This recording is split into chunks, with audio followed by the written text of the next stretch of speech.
Compromise usually ends conflict, but the Plessy versus Ferguson Supreme Court decision resulted in a compromise allowing black and white people to use separate public facilities.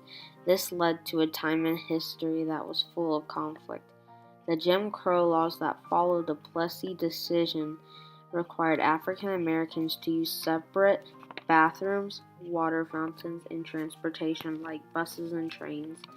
This caused generations of conflict as African American citizens experienced prejudice and unequal treatment, especially African American students. This conflict would eventually be heard by the United States Supreme Court in a case known as Brown versus the Board of Education, Topeka, Kansas.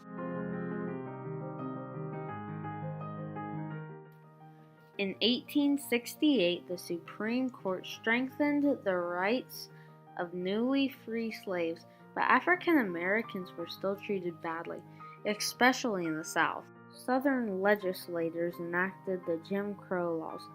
This prohibited African Americans from using the same public facilities, such as bathrooms, buses, and restaurants. In 1892, Homer Plessy refused to give up his seat on a train in New Orleans. He was arrested and his case made it all the way to the Supreme Court. All but one of the Supreme Court justices voted against Mr. Plessy and allowed racial discrimination to continue. The one judge who sided with Mr. Plessy was Justice John Marshall Harlan. His statement was, "Our Constitution is colorblind and neither knows nor tolerates classes among citizens."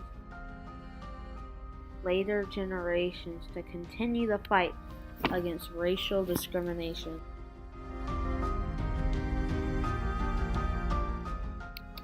There were other cases that came before Brown versus the Board of Education. For example, Murray versus Maryland. Donald Gaines Murray sued the University of Maryland, saying that he was not accepted because he was black. Thurgood Marshall argued the case and eventually won.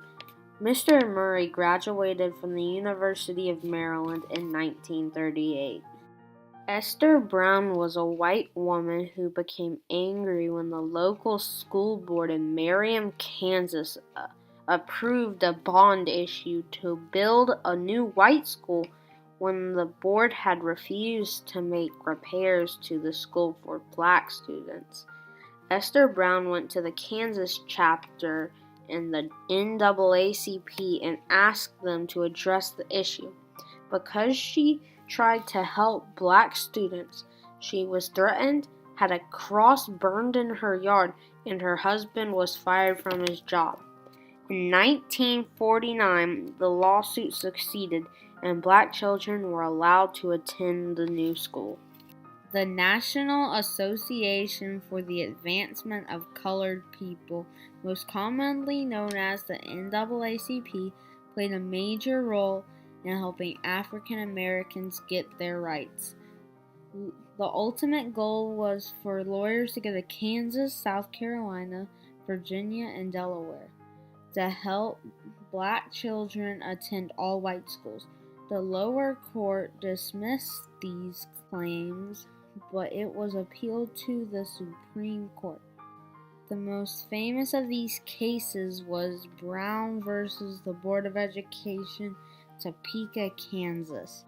The lawyer for the Brown family was Thurgood Marshall, who later became the first black Supreme Court justice member. Doctors Kenneth and Mamie Clark did experiments in the 1940s to study the effect on segregation on African American children. The experiments are now called the doll test.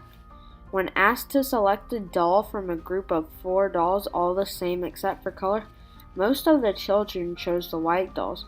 The researchers concluded that segregation caused African American children to feel inferior. This research was used 14 years later to convince the Supreme Court to end segregation.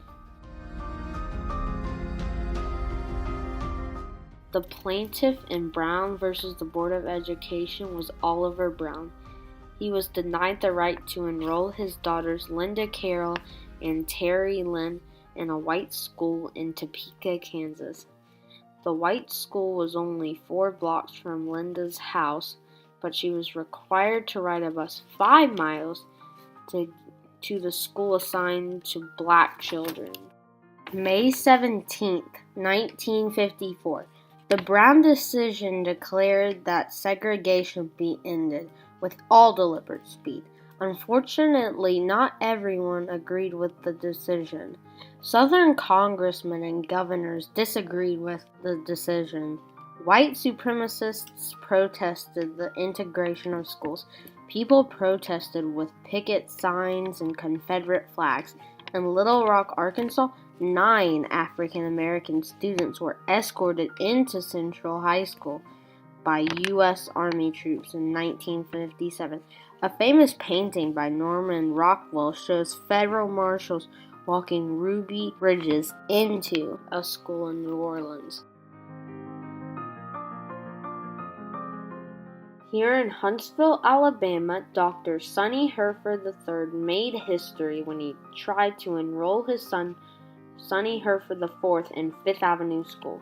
In 1962, Dr. Hereford started a lawsuit asking that his son be allowed to attend the white school that was very close to his house.